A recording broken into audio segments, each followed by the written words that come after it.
please do raise your hand, and let's get started. So Jim, why don't you make an introduction about Tigunia and get started? Yeah. So today in our conversation, there's a lot of things that we're going to talk through. We'll roll in through some introductions right at the beginning, talk about who we are, and then we're going to dive into some risks and really talk about these core concepts around security and compliance. Our objective in this conversation at the end is going to be to make sure you can understand your cybersecurity risks, how that impacts your ability to do insurance, what you can do there to mitigate the risks, evaluate what those are, and evaluate your insurance options. So thank you, Dasha, for the introduction. I'll go ahead and share. My name is James Nicholas. I'm the VP of IT at Tigunia. We are an organization that has spent our whole existence trying to make sure that we can do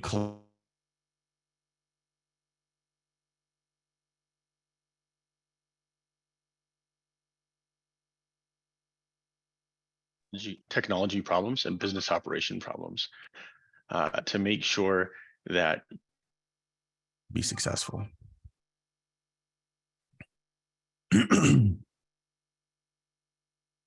There's no audio. One moment. Did you lose my audio? Yeah, we can hear you. No. Said there's no audio.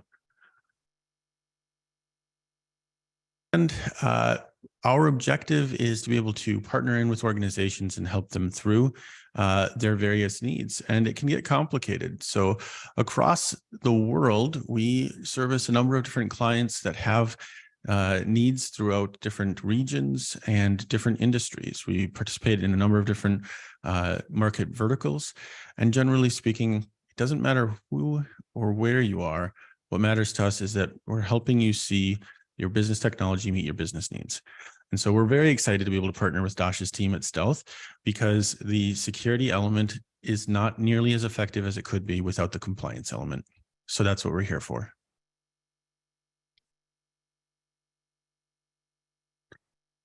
So I'll pass the floor back over to you, Dasha, to share a little bit about the Stealth story. Awesome. Thank you so much.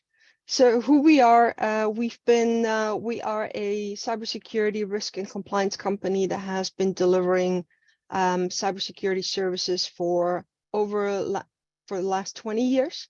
We are a full service cybersecurity risk compliance. We also have professional services when it comes to security integrations, tools, rollouts, and we also are an MSSP.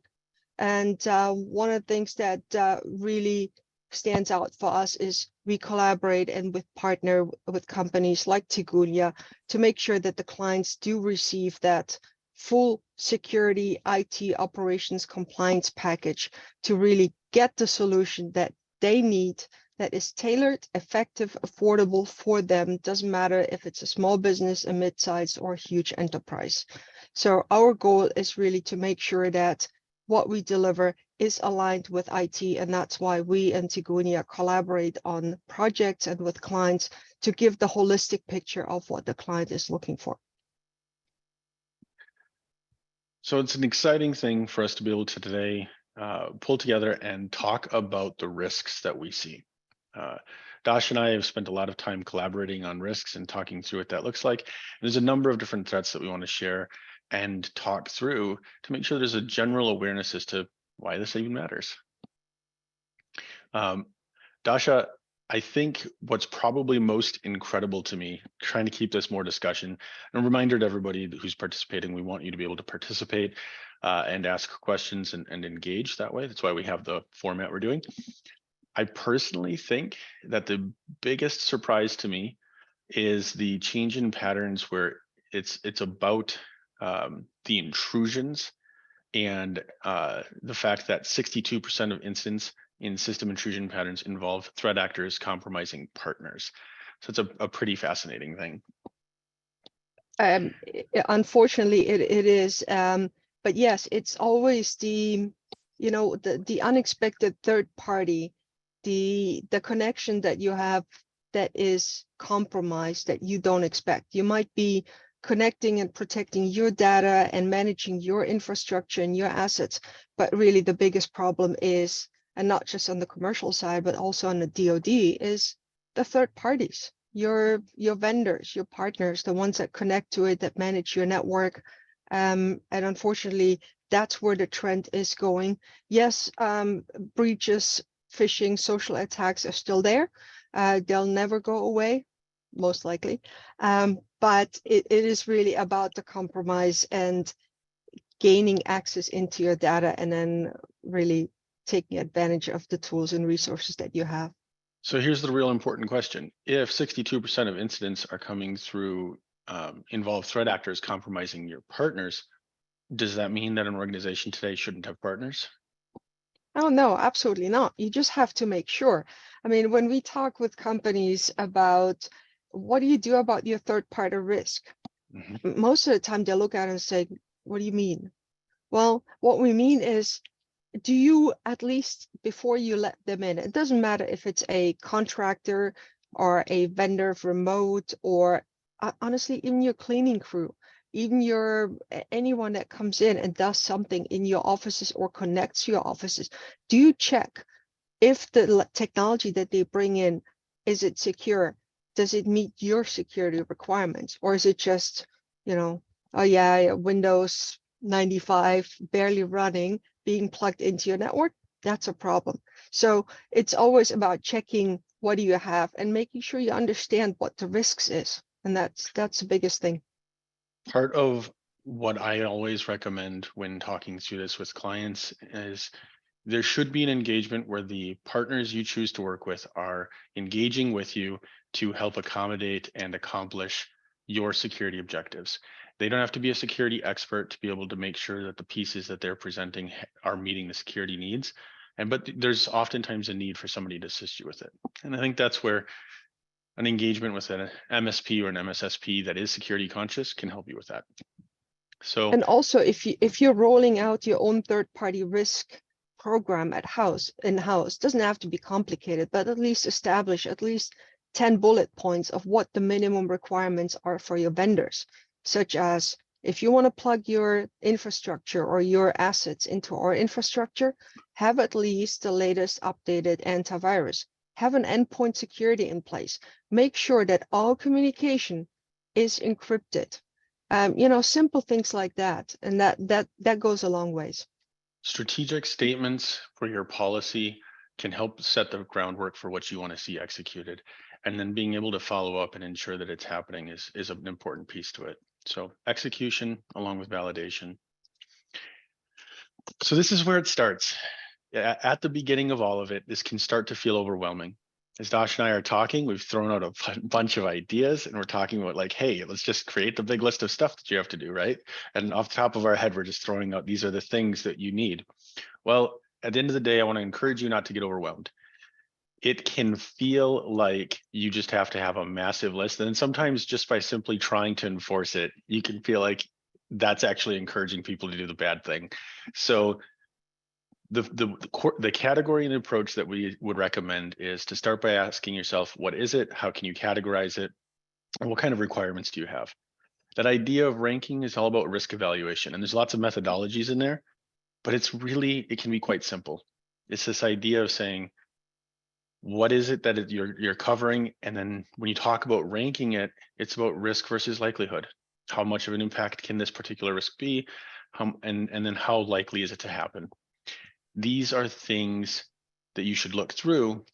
And the fact that there's so many questions to ask can feel overwhelming. So the important part that I would suggest is a journey of 1,000 miles starts with a single step. Start by writing down the list and understanding what you're starting with. Dasha, what would you recommend here? I'm 100% aligned with what you just said. It's doesn't have to be complicated, it has to be basic, but understanding the risks of what are you facing? Where is your risk? What do you have to do? And then go from there. It's almost like taking this big security and compliance elephant and taking it in chunks, eating it in pieces, really making sure that you can prioritize what you're going to do, when you're going to do it, and how you're going to do it. Because nothing is worse than knowing you've got 20 different risks, and all 20 you want to address, but only one is really critical, and that's the one that should have the biggest priority and where all your focus should be going first. And then after that, everything else. So Dasha, what would you recommend as where somebody should start? What is the most important thing that you should try to protect as your first thing?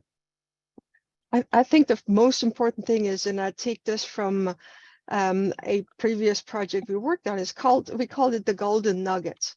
What is really the most important thing for your business?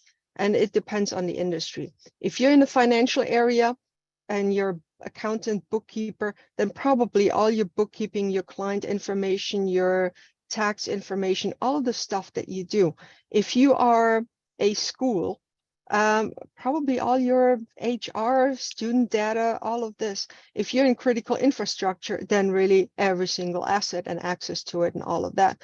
That's really the first thing. So identify first, what is your business? What drives your business? And that pretty much is for most of us, it's going to be really HR and client information, because that really why we're all here, why we're all businesses anyways. So those are the first things. And then try to identify the areas around it. How do I protect it? What's the easiest way? And I know, Jim, on the IT side, there's always different areas where, yeah, you can throw technology at it, you can segment it out. What do you think is the best way once you know, okay, here's what I need to protect? What's the IT approach on that? So my approach that I recommend people do is to first think about your business operations before you think about your technology, and think about what it takes to run. Think about your accounting, your HR, your people, and kind of list those out. I'd like to do brainstorming sessions on whiteboards because I think it helps a lot of people be able to think about the pieces you're missing. And the important piece is every area of your business probably has a piece of technology that makes it successful, but it doesn't exist without the people running it. And it doesn't interconnect between those areas without some sort of engagement, whether it's automation or human. And each of those become things to look at from a technology perspective. When you start to expand it out, it can start to feel overwhelming. And so when you think about how to prioritize it, exactly as Dasha says, your HR is important. And HR is important, well, because of this really fun concept that can feel overwhelming in the industry. And sometimes people are like, oh my gosh, what is this PII thing? And realistically, the definition is subtly different depending on what regulatory body you're talking to or talking through. But realistically, it's simple. It's any information that can identify a human. That's it, PII. So your contact information for your employees and all of that is an amazing starting point of something to protect. But when we're talking through cybersecurity and insurance, it's not just your employees, and it's also your customers, it's your vendors, it's anybody that you're interacting with. And that's important. And there's also, Dasha, I think this is probably my favorite area to really dig into, because some people, they go, well, I didn't invent anything, so do I really have any IP? Well, you have business process, you have approaches, there's things that you want to protect that are your organization, and that can be important to protect too. And it can be as simple as like the task Susie does, right? But you want to make sure that you can protect Susie. So there's a lot of things that can make it seem complex. And at the end of the day, what I find is simple as a starting point is to talk about your data. Where is your data? And let's make sure that the data is secure. You just can't stay here too long.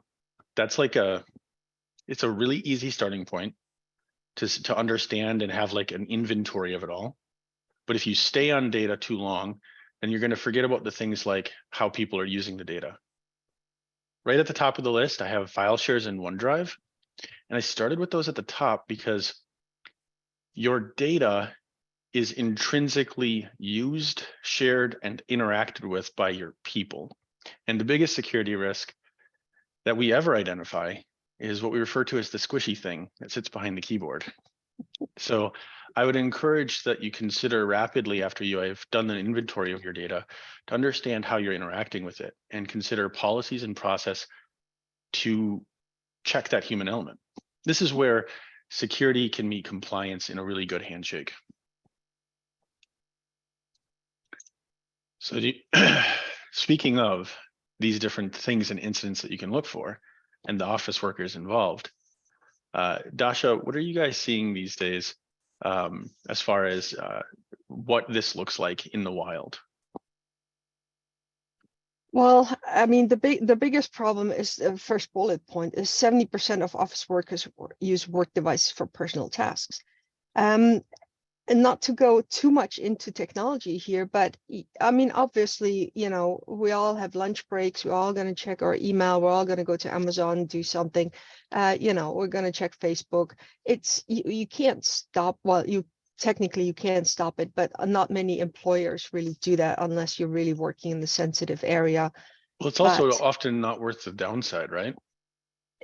100%. But here's one thing, especially when it comes to personal tasks. So let's just say personal task. Most of us do check email. And very rarely do I actually see that companies are blocking Gmail, Yahoo, or any kind of, you know, open source or free email. The biggest problem is a lot of companies are also spending a lot of money on phishing protection. And they are filtering emails that are coming in. Oh, great, they're protected. But guess what? The user comes in, logs into their Gmail, their personal email address, and right there, you've got all the spam, you've got all the phishing attempts and everything. And guess what? The user is going to click on it. So pretty much the company just literally, I wouldn't say wasted, but indirectly wasted a lot of time and effort rolling out a phishing solution and all of this on a technical side, but allowing the users to actually click on everything if it's in Gmail. But guess what? You click on something, it does not matter. It's an email. You're going to get it on the machine. It doesn't matter if the email came through your provider, your official business email, or Gmail. The threat is there. You click on it, it's there. It's on your endpoint. So some of these things that what we're seeing is you got to be able to really take this whole thing, the whole security, compliance, risk, and IT operations and the business processes into one coherent picture and see it as a whole. There is no silos. There are no silos between IT, security, compliance, risk, and operations. It's all one big thing. And this is what companies need to realize. And especially to what you said earlier is, yeah, I don't have PII, or I'm too small. Mm-hmm. You know what? Here's the, and we keep hearing that constantly, as if you don't have PII, great. But guess what? We're all interconnected. You probably have a partner you work with. You're probably a subcontractor to somebody bigger. You're probably delivering something to somebody else. So even though it might not be your PII, you're still handling sensitive information for somebody or something else. In that case, that is relevant. And the same thing with the argument with, well, I'm just a nobody. I'm a mom and pop shop. I've got 5 computers. Why would somebody want to hack me? There's bigger fish out there. Well, guess what? That's exactly the argument is you are the threat. You are the biggest, the easiest piece to access because you think you're small fish because you don't have the security in place. So if I want to attack somebody, I'll just simply go in and go for the small fish because I know they don't have the big firewalls. They don't have the latest and the greatest AI technology in place to identify me as a hacker. I'm going to hack into your system. I'm going to use the connections and your partners and the communication that you have to access somebody else, which is going to be a bigger fish. And then the bigger fish goes into a big fish. And then eventually I get my target, which might be defense contractor, a insurance company, a who knows what.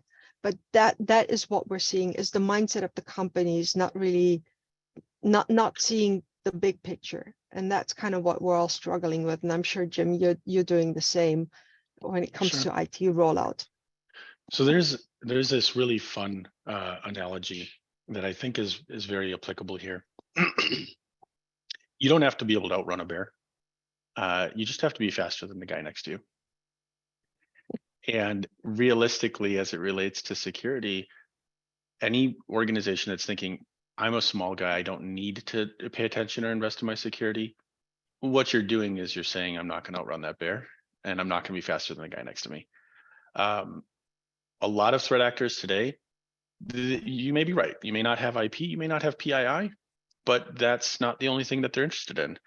Something else that they're interested in is your environment. Because simply put, your environment is a resource they can enjoy and take advantage of. Compute resources can be expensive. Why buy them when they can use yours? And those compute resources can then be used for a ton of other nefarious means. And generally speaking, this could be lightly impactful to you or majorly impactful to you. And the risk, the exposure there can be a big part of it. The liability of attack surfaces coming from infrastructure that's part of your organization can exist. And that line is starting to get blurred in a lot of incidences recently. So it's definitely a worthwhile thing to consider overall. So we've seen, speaking of this, the joyride and using somebody else's resources for something. I mean, that's twofold. We've seen a lot of increases in crypto mining. And crypto mining is expensive. So yes, there's malware out there that you can literally just get by opening a website that is blacklisted, that has that code in there. You will not even have to click on anything or nothing. You just literally, it downloads itself, unpacks itself, and starts running. And suddenly your computer is just running at 100% CPU, and somebody else is crypto mining, using your computer, your hardware, your infrastructure, your network, everything to make money. But that's one thing. The other thing is also using your resources. The reason why it is so hard in case of a breach to get to identify who really is behind it, because the hackers will never ever use their own resources to make an attack. They will use everybody in between. So mom and pop shop, they will use that as a jumping host to go to somebody else. From there, they go from somebody else. From there, they launch something somewhere else. So pretty much an attack, a hack, is really best done when, and most of the time it's done that way, where different resources used for different actions. And unfortunately, us as small businesses might not necessarily be the victim where we get the ransomware or our data is stolen, but we most certainly become part of this attack where somebody is using our resources to launch a campaign or jump into another host and launch a campaign from there. And then suddenly we as a small business or even as a person become part of an incident, an attack. And that's also another risk that a lot of companies or people even don't realize. And yeah, unfortunately, at some point, if it's a big attack and it's traceable, you may be confronted and talking to the FBI and the authorities to see, why did you do this? And you may not even know you've done it because it wasn't you. So we're going to dig into some of that in detail because I think it's important for people to understand the industry that motivates the threat actors that attack us. So a couple of quick things to call out here. For those of you that have kind of taken a look at this graph showing the transition over time, I want to highlight the fact that social engineering as a threat vector is always cyclical, and it is always going to exist forever. There will never be a point where social engineering is not a threat vector that exists. And what will happen is it will become deprioritized when other techniques or world events, things that are actually happening today, provide another opportunity for a lower hanging approach. But if you look at this chart right now, greater than 80% of your threat vectors are coming from social engineering, which is your humans behind the chair, miscellaneous errors, which is whether it's a partner or someone in your organization, someone making an error of some sort, web application attacks, and systems intrusions. These 4 areas are really important and become a great area for you to look at how you can handle defense. Importantly, the threat actor's attention is on what is the easiest approach to get to revenue, right? Just like our businesses, we all look at revenue and how we can increase revenue and make sure that we can continue to grow the business. Cyber criminals are realistically our biggest threat. The FBI indicated $6.9 billion lost from internet crimes in 2021. That, my friends, is an industry. It's a big vertical. Yeah. And one thing I would like to add here, there's been several studies on this where the criminal industry is growing, because not just because it's out there and people are becoming more and more literate about computers and how to do things, but we get more and more people connected to the internet and compute becomes available to them. And we're talking specifically third world countries, Africa, Asia, South Latin America. These people are suddenly coming online, and of course they need to support their families just like we all are. And the internet, fortunately and unfortunately, gives them the opportunity to do so.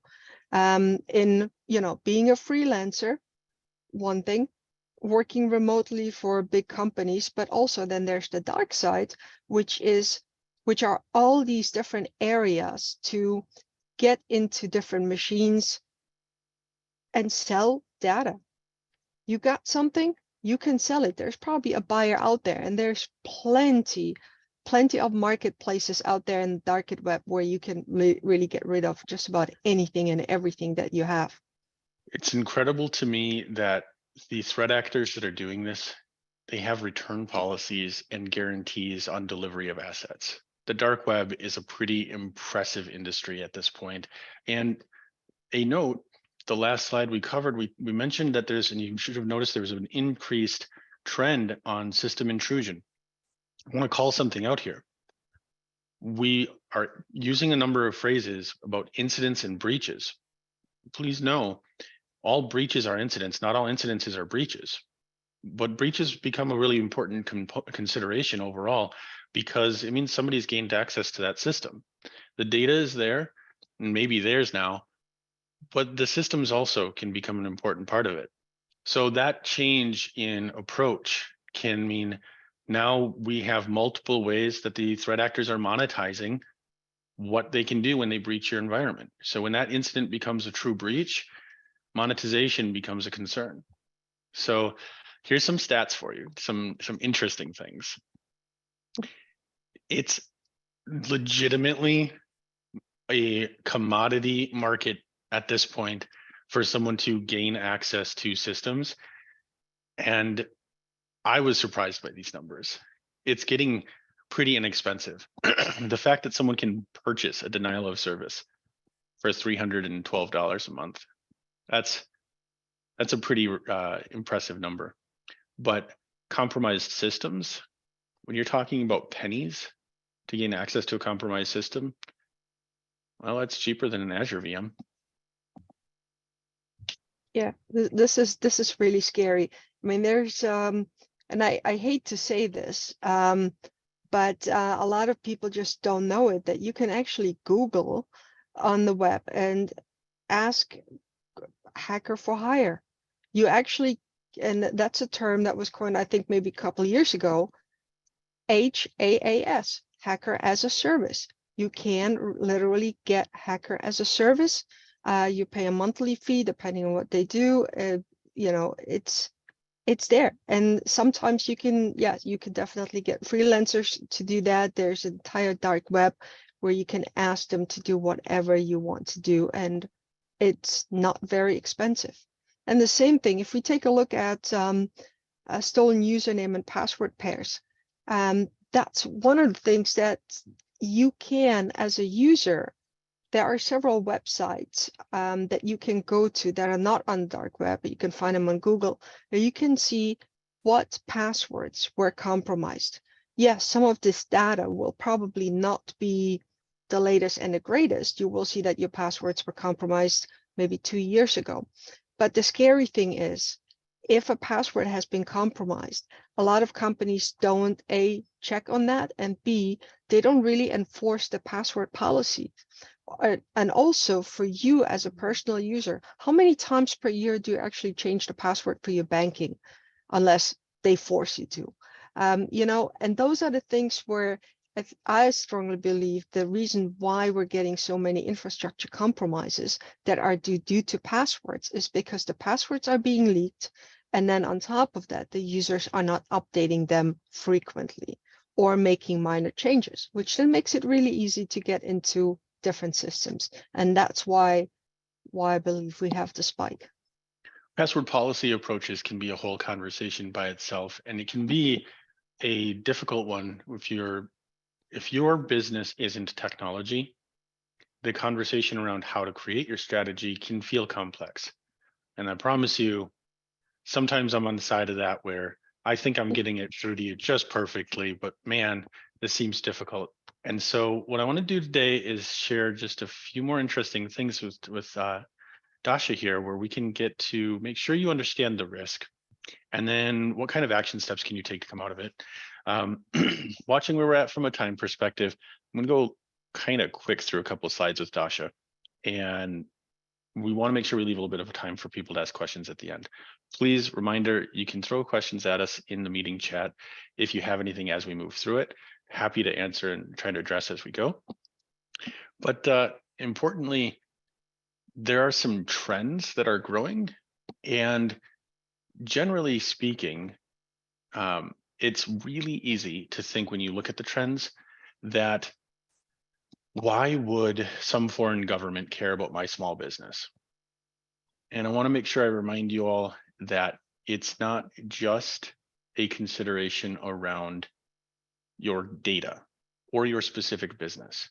You have assets that they can take advantage of, and that presents a risk. Importantly, though, it's also super easy.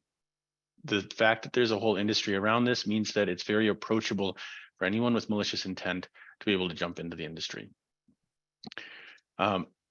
So Dasha, I love this particular presentation slide to be able to talk through how the supply chain on this works. I think that it really helps explain and understand that the same way we have a business that focuses on whatever our businesses are, right? You do manufacturing, you do consultation. If you're in an industry that it maybe feels like it's really simple, you still have vendors, right? There's a supply chain. Well, there's a whole supply chain for the criminals, and it's an economic model that's kind of impressive and a little bit terrifying. Helping some of you read this, if you aren't familiar with the sort of a flow, it's showing how multiple different parties can get involved with the end resolution. So a threat actor can generate and work through with multiple different malwares, and you can see how it's passing forward to the end result. And they might create individual pieces to it that then get deployed forward. So you have a full DevOps process to create it. Then other groups that'll do deployments. Those groups that do the deployments are oftentimes not the groups that are actually taking advantage of a successful exploit. You have others that then provide the access and manage and operate it.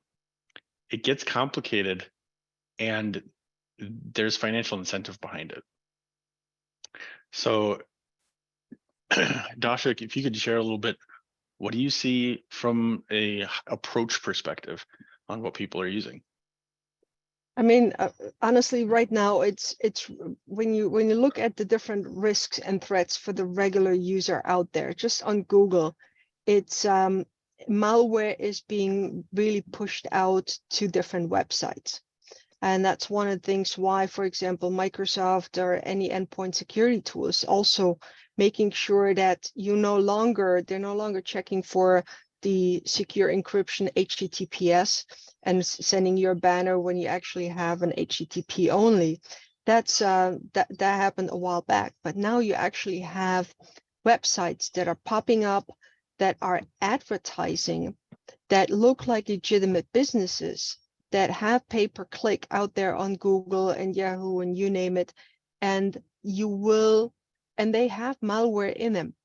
And so one of the things that we can see on the left here is pretty much ads that are being generated, or how a simple Google search that is impacted by a ransomware or by a malware is actually showing up for the regular user. So you cannot, unless you know about this, you will not even know if something was hijacked. It still looks legit. It's just, you will be served websites that have been that literally have been compromised. So a lot of endpoint security tools, a lot of companies are now pushing out also a black and white listing of websites. Different endpoint security tools are subscribing to which IPs and which domains, which websites are actually compromised, and will block for you to communicate with them or even access them.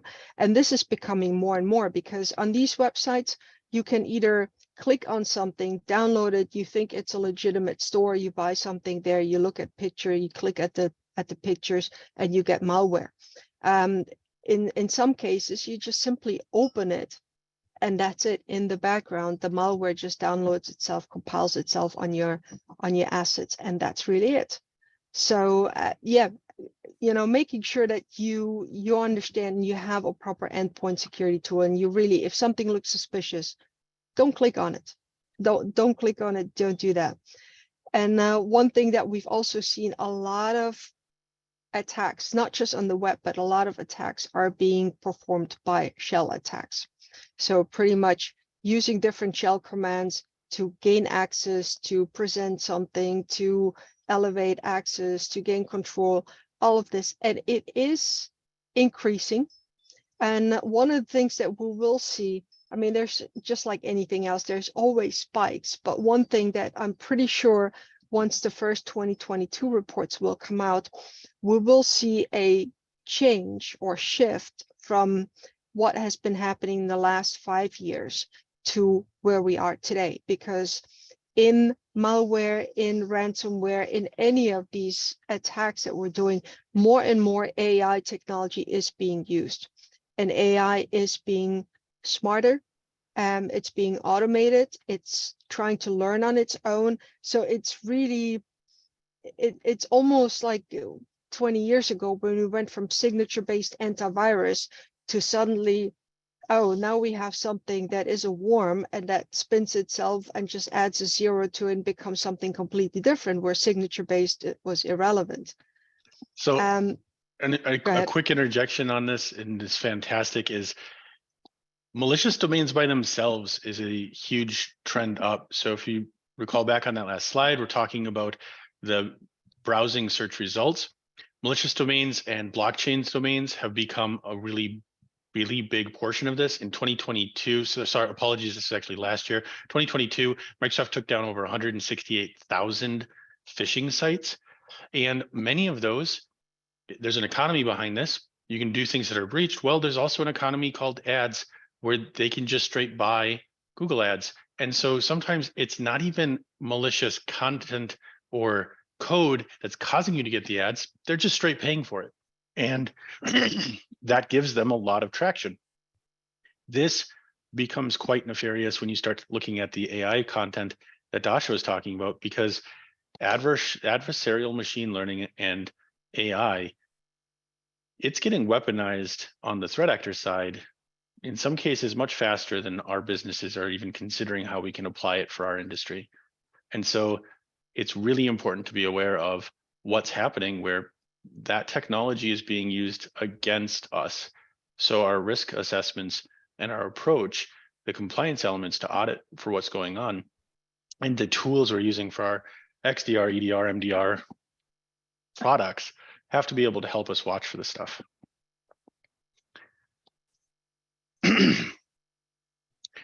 I think that what's probably most impressive on the adversarial machine learning from my perspective is how much this feels like we're in like a sci-fi state, Dasha. Like, I'm always entertained by like Hollywood's opinion on how threat actors work, where like they like hack each other and they're gonna hack faster than the other guy, which isn't really how it works. But to some degree, the idea of machine learning, there is an element of speed that's happening that creates that tension that was there. And the fact that you can have computers working against us in that way can make things pretty difficult. So 100%. And just a quick question to you. I mean, you're more on the IT operations side. Have you seen any trends where AI is being used for malicious activities and resources of your clients have been compromised? Because most of the time in the past, it was always, okay, we're going to send emails from here, run a denial of service. But with this, that's going to have a huge impact on capacity and everything. Yeah, so there's actually a rising trend for AI being leveraged for social engineering. So for anyone that's listening that's ever talked to a marketing person about how to do a marketing campaign and do your A/B split testing and try to get people to open things, well, now you have AI taking inputs and they are learning. They are taking the information in and then trying to refine to make better and better models to be able to get social engineering to land. I haven't personally seen any in the wild attacks where AI was found to be within a breach. So it's not like we have Skynet attacking our servers, right? But we do have, there's been plenty of instances and evidence of AI and machine learning being leveraged in the social engineering areas. It's also been leveraged in the detection and response element. So the same way a lot of our EDR, XDR products are using AI to be able to determine what is a threat. This is very common and good approach from some of the higher end products. Threat actors are starting to use the same to try and counter it. And not everyone is using tools that have AI in it yet. So they're creating an edge that makes it so that we are no longer, it is becoming no longer an option. We have to be able to look at it, especially in the space of like fileless footholds and things that are running entirely in shell. If there isn't a file to scan, traditional antivirus isn't enough because it's looking for something heuristically that it can scan in a file. It's looking potentially inside of memory, but it's not seeing things that are running entirely fileless. And that's part of the approach these days. So in other words, we now have to start monitoring the actual assets by behavior because there's no longer the, as you said, the files or the signatures that we can go by. It's really, what does the machine do outside of the user, and start monitoring that from a security side to identify, do we have some suspicious activity? Now, specifically calling out another exact point here, you'll notice that as you look at the diagram here, there's training data that's going in. They get the algorithm, then they get the information back and they continue to loop. They get the better information and it loops through the algorithms and process to get the output they're looking for. It can get complicated into a layer that we don't want to dig into on this particular presentation, but this can be a fascinating topic in and of itself, just this one vector of risk. Allowing us to step back for a moment, here's the important part. Again, we promised at the beginning, we're going to talk about how you can have security and compliance and how this can help you with protecting your business and the cyber insurance. So let's talk about that a little bit. You have to be able to communicate and make sure that you have methods for communication throughout an incident. If you're not teaching your people what's going on, and if you're not working through how to communicate during a security incident, then you're in a pretty rough space. So oftentimes, organizations will contact someone like myself. We'll work with our customers to go through the hardening of the infrastructure steps. What I want to encourage you is also work with an organization like Stealth to say, audit that, to test it, to demonstrate the compliance, and to work through the elements that can indicate what still needs to be hardened. So there's a lot of conversation right now happening as far as when you should disclose breaches. It's very important in the financial space right now. Try not to use too many acronyms because I'm told that doesn't help anyone. And the general point here is if we have to disclose a breach earlier, then that also means you have to be able to close the breach earlier. So your response time to be able to close it is important. Otherwise, you're going to end up in a scenario where you're disclosing something that isn't yet remediated. So both steps are required. Looking at time, want to keep us moving forward. So let's talk about risks a little bit.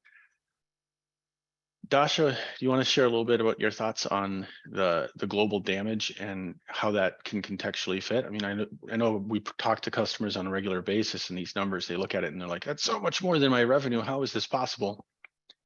Well, so what does that look I like? mean, What do you see? ransomware is on the rise. We've got, I mean, we're part of doing part of our business is incident response for existing clients and clients that just, you know, pick up the phone and call us we never heard of. But we have seen an increased spike of ransomware. And one of the biggest things is ransomware. Yes, you got protection, you can do something about it. It is spiking, it is definitely on the grow. But one thing that we're starting to realize on the ransomware is they are becoming smarter and smarter. And one thing that we're seeing, ransomware attacks no longer just access the devices, the infrastructure, the assets, but now they're targeting actually into backups and the way in there and removing backups. So we're seeing a lot of companies really coming to the point where, oh my God, yeah, okay, ransomware, I'm going to restore. And then I go to backup and realize, oh, that's gone. So there's a little bit of a twist here that's happening, but fact is, everything is increasing. We've got just the latest statistics, and 95% of security incidents cost between 826 and $500,000. It doesn't sound like much, but we, for example, had a small incident, or a small client, their ransomware was over 2 million, and they were a small mom and pop shop. So average is one thing, but fact is, how do you as a business, when you get hit by this, and doesn't mean if you're small, mid-size, or large, it's gonna impact you. Even if you can restore, it's still gonna cost you time, effort, people, writing documentation, reporting it, filing a claim with your insurance policy, all of this. So over the last 2 or 3 years, I think this has been drastically increasing. I mean, you've seen some of the numbers we've shown here, but one thing that kind of happened as all of this was happening is cyber insurance companies were paying out, and they were paying for ransomware. They were paying for all the time, material, the third parties that were involved, all the damage, all of that stuff. So what has been happening is two things. Cyber insurance companies realized, oh my God, that's a huge risk. We're paying more than we're actually making. So their prices went up. And then at the same time, companies started to realize, oh my God, ransomware is real. Let's get a cyber insurance. Let's protect ourselves. And now we're kind of in a dilemma where, what are you going to do about it? So you got two things as a company. So you can hope nothing is going to happen to me as a company. It's not going to affect me. But honestly, based on the stats, it's not going to happen. You can do outsource IT management, especially if you're a small team and you have one person in your office that manages it, or two. You probably don't have the skills or the manpower. So outsourcing something is really is not a bad thing. We've talked about partners. Yes, vet them, make sure they do the right thing, but go outsource. They can help with IT operations, security, compliance, backup, you name it, all of the different areas, or just some of it, depending on what you need. Training your staff is key. Training them to understand what staff needs to do. So, by cybersecurity technology, we still have a lot of companies out there that still go with regular antivirus, and they think that's good. Well, if you don't have an MDR, XDR, or something with AI in there, you're probably way behind the curveball. So yes, a lot of stuff you can upgrade, you can update, but one thing is really after you do it, also take a look at cyber insurance and protection. Cyber insurance can be here to help you when it comes to, fixing different areas, when it comes to having somebody on the call for you to really address some of these things if something happens to you. But the biggest problem is cyber insurance requirements are changing. And that's the biggest thing that we need to address here. And I think that's the next slide is, go A ahead. call out there. There are a number of organizations that I'm working with that they have begun getting rejected for cyber insurance. The more the cyber insurance organizations become aware of ways to mitigate their risks to having to pay out, the more they're expecting and requiring their customers to mitigate the risk of having a breach. So as a result, it's important to note that what you did yesterday isn't necessarily going to be sufficient to renew your insurance this year or next year. So this is where steps that you take there become more and more important. Even just the forms you have to fill out to attest to the actions you're taking are becoming more robust. And there's an important call out that I'll share there. As you go through those pieces, this could be a major risk if you check the box, yeah, I'm doing this, but you're not actually doing it correctly. Then you don't actually get the payouts if they evidence that you're not actually doing what you're testing to get the insurance. So and there was a precedent on that for the first time last year where a company got breached. They said we're using MFA, multi-factor authentication. They didn't, and it went to court. It was actually quite a big insurance company, and they said, no, you lied on your form. We covered you, but no, we're not going to pay out because, yeah, you didn't implement it right. So this is really the slide where a lot of companies are struggling with when they get to the cyber insurance requirements. And we get a lot of requests, hey, can you help us fill that out? Because it's complicated.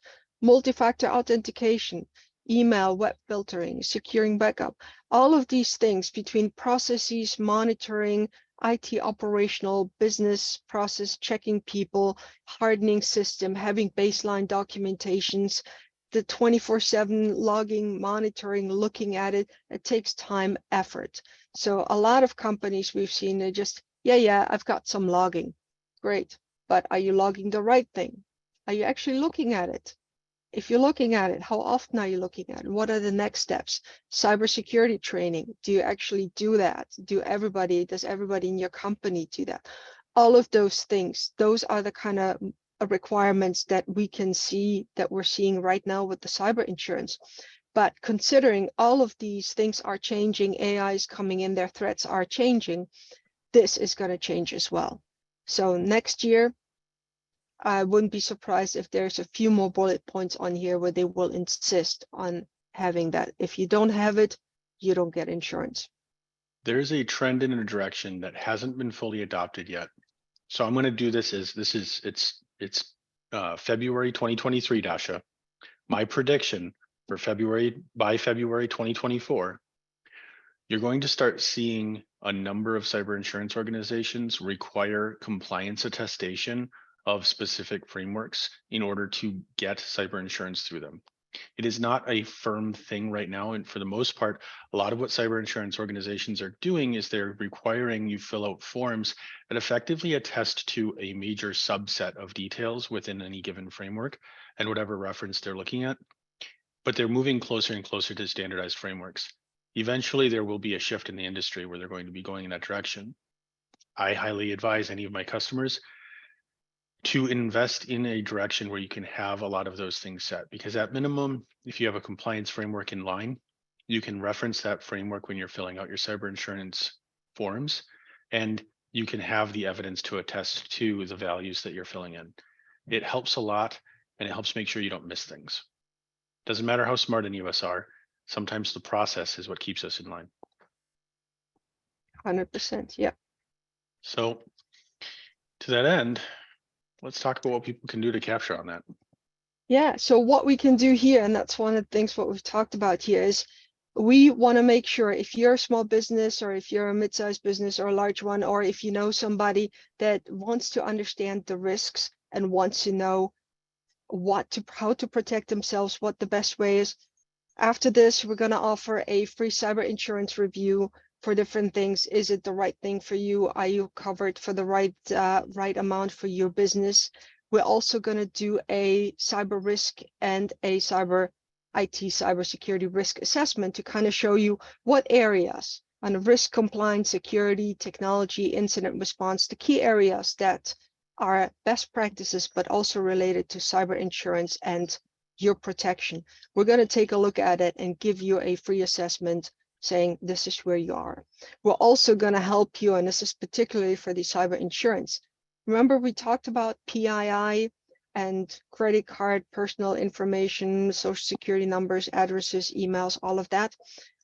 We're going to do a scan where we can show you where your unencrypted PII or financial unstructured data is located on the assets, in the cloud, in Dropbox, wherever. So that way you at least have some documentation you can clean up, and you can then also show to the insurance company saying, guess what? I've cleaned up.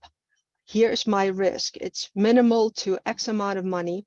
And the good thing is with this, we're actually going to give you, based on cyber insurance risk today and the value of data, we're going to give you a assessment with the potential risk in dollar value per your asset. So we can literally we're going to use the cyber insurance data, plug it in based on what we find, and give you the number. So you can really see, am I covered enough, or do I have to do something about my risk that I have in the company? So this is an offer that Tigunia and us are collaborating. It's not a sales pitch. We're just here to trying to do the good thing for all of us, because in overall, we are all interconnected. We are in some way, shape, or form partnering. We are collaborating and depending on each other. And if something in the supply chain happens, gets breached, it will in some way, shape, or form have a ripple effect on many of us. So that's what we're trying to do here. Absolutely. An important note, guys, this can feel overwhelming. It can feel complicated. And what we're here to do is help make sure you understand that the risks exist, give you a direction that you can walk forward on. Take the evaluation. It'll give you a breakdown. The evaluation will give you the areas that you have to focus on and what your next steps are to be able to resolve them. And then at the end, we'll give you the information so that you can make sure that you can walk forward with confidence on this. There's always something more to be done, and there's always something more to consider, because there's a recursive design for iteration as it relates to technology. The important part is that you start. I think we see a couple of hands up, and we're running low on time, so let's go ahead and address any questions that are out there. I think, Rob, you got your hand up. Yeah, guys, just a small but not insignificant point is, these forms that insurance companies are sending out are quite binary. It's either do you have this or do you not have that. The truth typically lies somewhere in between. And if you get it wrong, or you don't fully represent your truth, and the worst happens, they can refuse to pay you out. So as part of this exercise, we can't fill the forms in for you, but we can absolutely guide you on the right nomenclature and vocabulary to use in those forms so you don't get caught out. Absolutely. And it is important. Sometimes the forms will ask questions that the way they are phrased, you're going to think, yeah, absolutely, I do that. But just simply saying yes isn't actually a correct answer. And so it's important to make sure you can approach it correctly. There is a measure of security that is like nerd technology, but there's also a measure of like legality in this compliance side. And well, I'll just say it simply. There's a reason why Tigunia likes to partner with Stealth. I can help solve technical problems, but it's always good to have a partner that can help make sure you phrase it correctly.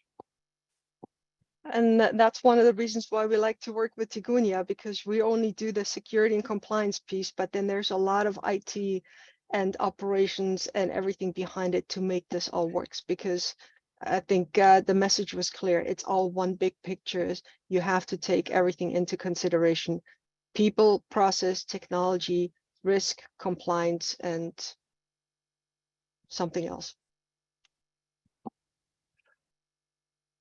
So we're, Yeah, I think I might have lost you guys for a second, but I'm back.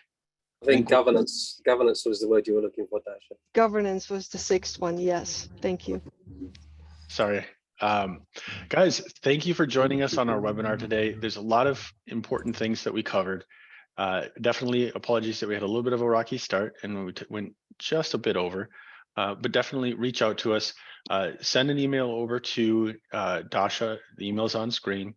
Sign up for the cyber insurance review, and I look forward to partnering with all of you in the future. Same here. Thank you so much, everyone, for joining. This will be available for the ones that signed up. We will send the link out for the presentation. This session was recorded on video as well, so it will be available for those of you if you want to review it. And yeah, please do not hesitate to reach out to us. Between myself and Jim, we will definitely work with you to answer any questions you may have out of this webinar. And with that, I have been Jennifer Sayers, aka James Nicholas. Thank you for joining us today. Thank you so much. Bye, everyone.